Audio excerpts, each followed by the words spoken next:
Hi everyone, দেখতে পাচ্ছ পুরো রেডি হয়ে তোমাদের সামনে এসেছি।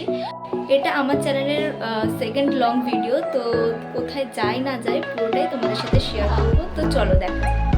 দুদিন আগে আমার মাসিমণি আমাদের বাড়িতে আসায় তো হঠাৎ করে ঠিক করা হলো চলো বাড়িতে বসে না থেকে কোথাও ঘুরে আসি। যেমন ভাবা তেমন কাজ। তো আমরা ওই আর কি 3:30 4টের দিকে বেরিয়ে পড়েছিলাম। আমি অনেকদিন পর ভয়েস ওভার দিয়ে ভিডিও আপলোড করছি। হ্যাঁ জানি, আমি অনেকদিন ধরেই ডেলি মিনি ব্লগও তোমাদের সাথে শেয়ার করতে পারছি না। তো এবার থেকে আমি চেষ্টা করব শেয়ার করার। তোমাদের তো বলাই হলো না আমরা কোথায় যাচ্ছি। তো আমরা যাচ্ছি স্বামী নারায়ণ মন্দির, আর এটা পৈলান মন্দির হিসাবেও পরিচিত।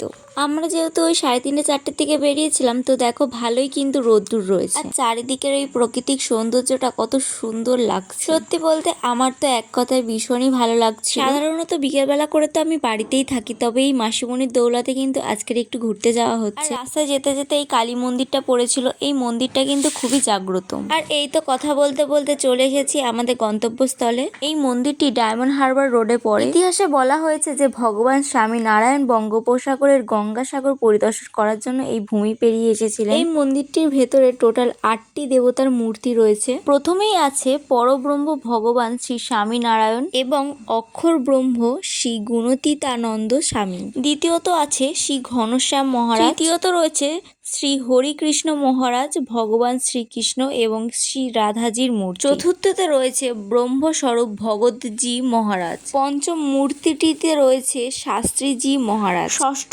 মূর্তিটিতে রয়েছে যোগীজি মহারাজ। সপ্তম মূর্তিটিতে রয়েছে প্রমুখ স্বামী মহারাজ এবং অষ্টম শ্রী নীলকান্ত বর্ণী ওরফে ভগবান শ্রী স্বামী নারায়ণের মূর্তি। ভিতরে তো কোনো ফোন বা ক্যামেরা অ্যালাউ নেই, তাই জন্য কোনো ভিডিও ক্লিপও নিতে পারিনি। মন্দিরটিতে আমরা আগেও এসেছি, মানে ওই ছোটবেলাতেই এসেছিলাম 2-3 বার। অনেকটা বড় জায়গা নিয়ে এই মন্দিরটি অবস্থিত। এখানে কিন্তু জল দেওয়া থাকে, তবে এখানে জল আজকে ছিল না, মানে অল্প মতনই ছিল। আর যত সন্ধে বাড়ছে লোক কিন্তু তত বাড়ছে। এই মন্দিরটি সকাল 7:30 থেকে রাত 8টা অবধি কিন্তু খোলা থাকে। সন্ধেবেলায় দেখো মন্দিরে আলো জ্বলে উঠতেই কিন্তু আলাদাই একটা সৌন্দর্যের প্রকাশ পাচ্ছে। সব মিলিয়ে তো ভীষণই ভালো লাগছে। আমরা প্রায় অনেকক্ষণই ওই মন্দিরে ওখানে বসেছিলাম। আর মন্দিরের ভিতরে কিন্তু পুজো দেওয়ারও ব্যবস্থা রয়েছে, যদিও আমরা পুজো দিইনি। আর মন্দিরের ভিতরে যে শ্রী নীলকান্ত বর্ণী ওরফে ভগবান শ্রী স্বামী নারায়ণের মূর্তিটি রয়েছে, সেটা পুরোটাই কিন্তু সোনা দিয়ে তৈরি।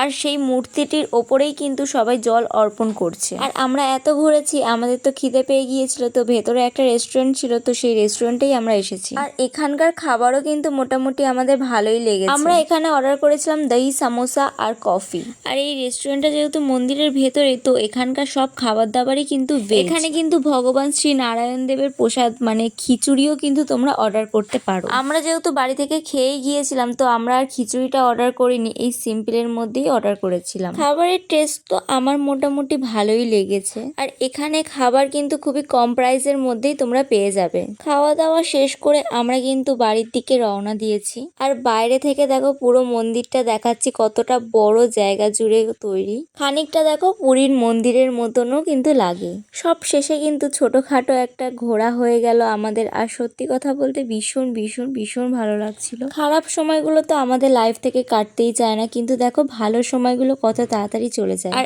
এখন এই যে আমরা বাড়ি ফিরছি, আর আমাদের বাড়ি থেকে কিন্তু ওই 30 থেকে 45 মিনিট মতন সময় লাগে। ভিডিওটা যখন এডিট করছি সত্যি আমার তো ভীষণ মন খারাপ লাগছে। তো যাই হোক, আজকে ভিডিওটা তো এতটাই। তো তোমাদের কেমন লাগলো অবশ্যই জানি।